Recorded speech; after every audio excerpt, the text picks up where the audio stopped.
जैसे जैसे बिहार में उपचुनाव की घड़ियां नजदीक आ रही हैं, वैसे वैसे सियासी रंग बिहार के बदलते जा रहे हैं।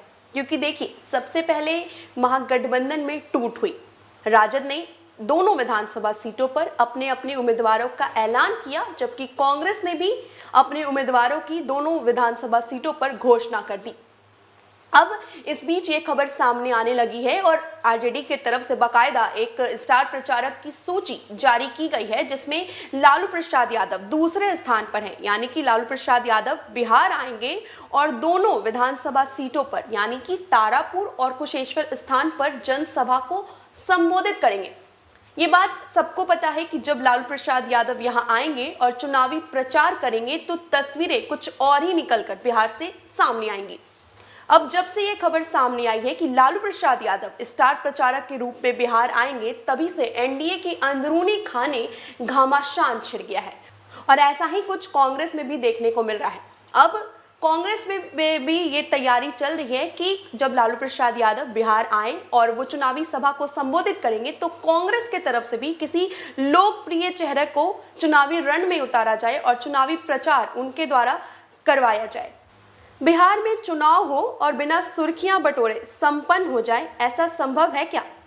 आगामी 30 अक्टूबर को होने जा रहे 2 सीटों के विधानसभा उपचुनाव के लिए भी कुछ ऐसा ही नजर आ रहा है। चुनाव आयोग के तरफ से उपचुनाव की तिथि घोषित करते ही सूबे का राजनीतिक पारा अचानक से बढ़ गया। ये सरगर्मी अब तक बरकरार है।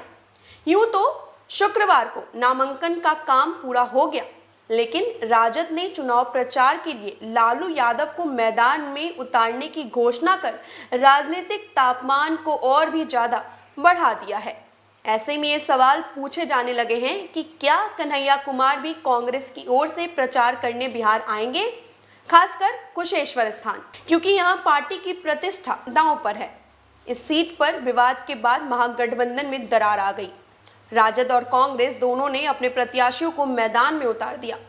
वैसे हाल में उन्हें बतौर स्टार प्रचारक हिमाचल प्रदेश भेजने की घोषणा कांग्रेस ने कर दी है। कुशेश्वर स्थान और तारापुर सीट के लिए होने जा रहे उपचुनाव के लिए शुक्रवार को नामांकन का काम पूरा हो गया। 11 अक्टूबर को नामांकन पत्र की जांच की जाएगी और इसके बाद 16 अक्टूबर तक नाम वापस लिए जा सकते हैं। इसके बाद ही सही तस्वीर सामने आएगी। लेकिन नामांकन से पहले जिस तरह का घमासान आरजेडी और कांग्रेस के बीच हुआ, इसको देखकर लगता तो नहीं है कि राजद पीछे हटने जा रही है। कुशेश्वर स्थान सीट से प्रत्याशी को वापस करने की कांग्रेस की मांग शायद ही पूरी हो पाएगी। दरअसल कन्हैया कुमार के कांग्रेस में शामिल होने से राजद नाराज है। उनका कहना है कि कन्हैया कुमार को पार्टी में शामिल किए जाने से पहले हमसे पूछा नहीं गया। बिहार के राजनीतिक गलियारे में इस बात की चर्चा है कि कन्हैया कुमार के कांग्रेस में आने के बाद यदि उनका जनाधार बढ़ता है तो ये तेजस्वी की परेशानी को बढ़ा सकता है। इस बीच राजद ने अपने राष्ट्रीय अध्यक्ष और पूर्व मुख्यमंत्री लालू प्रसाद यादव को न केवल स्टार प्रचारक बनाया और तो और 20 अक्टूबर को उन्हें चुनाव प्रचार मैदान में उतारने की घोषणा भी कर दी। इसके बाद कन्हैया कुमार के बिहार आने के बारे में सवाल पूछे जाने लगे हैं। उन्हें हिमाचल में ही हो रहे उपचुनाव के लिए स्टार प्रचारक बनाया गया है। कहा जा रहा है कि कांग्रेस चुनाव के करीब आकर इस पर फैसला ले सकती है कि क्या कन्हैया कुमार को बिहार के चुनाव मैदान में उतारा जाए या फिर नहीं। गौरतलब हो कि खबरें ये भी सामने आ रही है कि लालू प्रसाद यादव 2 दिनों के लिए बिहार आएंगे और दोनों विधानसभा सीटों पर जाकर चुनावी प्रचार करेंगे, जनसभा को संबोधित करेंगे। अब इसके बाबत कांग्रेस की तरफ से भी ये तैयारियां की जा रही है कि कन्हैया कुमार को चुनावी रण में उतारा जाए और उनको भी स्टार प्रचारक के रूप में यहाँ पर उतारा जाए, वो भी जनसभा को यहाँ पर संबोधित करे। क्योंकि देखिए, कन्हैया कुमार एक लोकप्रिय नेता है, युवा नेता है, लोगों का प्यार, लोगों का समर्थन उन्हें मिल सकता है, जबकि लालू प्रसाद यादव राजनीति के मंझे हुए खिलाड़ियों में से एक है।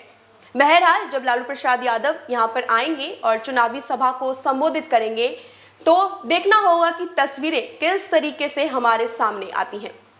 फिलहाल के इतना ही। ज्यादा अपडेट्स के लिए आप बने रहे फर्स्ट बिहार झारखंड के साथ। धन्यवाद।